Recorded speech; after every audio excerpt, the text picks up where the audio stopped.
पहलगाम में हुए आतंकी हमले के बाद भारत ने सख्त कदम उठाते हुए सिंधु जल संधि रद्द कर पाकिस्तान को करारा जवाब दिया है।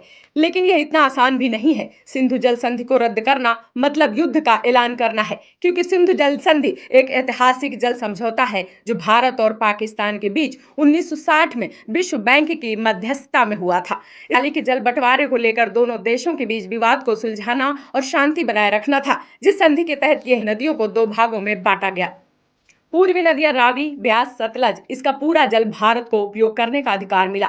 पश्चिमी नदियां सिंधु, झेलम, चेनाब, इनका अधिकांश जल पाकिस्तान को उपयोग करने का अधिकार दिया गया। लेकिन भारत को सीमित सिंचाई, बिजली उत्पादन और घरेलू उपयोग करने का पूरा। अगर भारत इस संधि को बंद कर देता है या इसका उल्लंघन करता है तो पाकिस्तान प्यासा मर जाएगा। पाकिस्तान की कृषि पूरी तरह पश्चिम नदियों पर निर्भर है, विशेषकर पंजाब और सिंध प्रांत में। यदि भारत जल रोक देता है या मोड़ देता है तो पाकिस्तान में सिंचाई व्यवस्था पर भारी असर पड़ेगा और पाकिस्तान भूखमरी से मरेगा।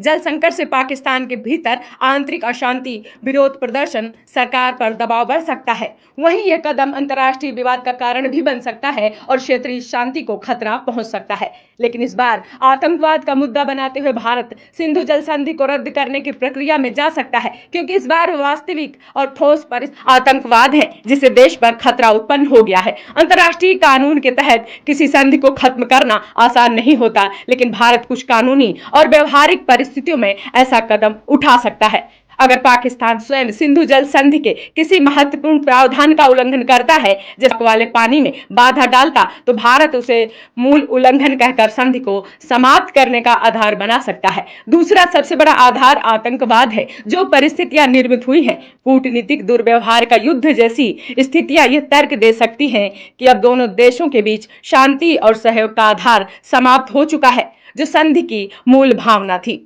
ये अंतर्राष्ट्रीय कानून का ये एक सिद्धांत है जिसके अनुसार यदि कोई मूल परिस्थिति पूरी तरह बदल गई हो जिसकी बुनियाद पर संधि बनी थी, तो उसे पुनः विचार या समाप्त किया जा सकता है। 1960 में भारत और पाकिस्तान की सैन्य और राजनीतिक स्थिति एकदम अलग थी। अगर भारत ये साबित करने में सफल होता है कि अब वह मौजूद नहीं रही, तो वह ये सिद्धांत का उपयोग कर सकता है, क्योंकि पाकिस्तान से राष्ट्रीय सुरक्षा को खतरा पैदा हो गया है। पाकिस्तान को पानी देना भारत की राष्ट्रीय सुरक्षा के लिए जोखिम बन रहा है। आतंकवाद को बढ़ावा मिल रहा है, तो भारत इसे सुरक्षा नीति का मुद्दा बना सकता है।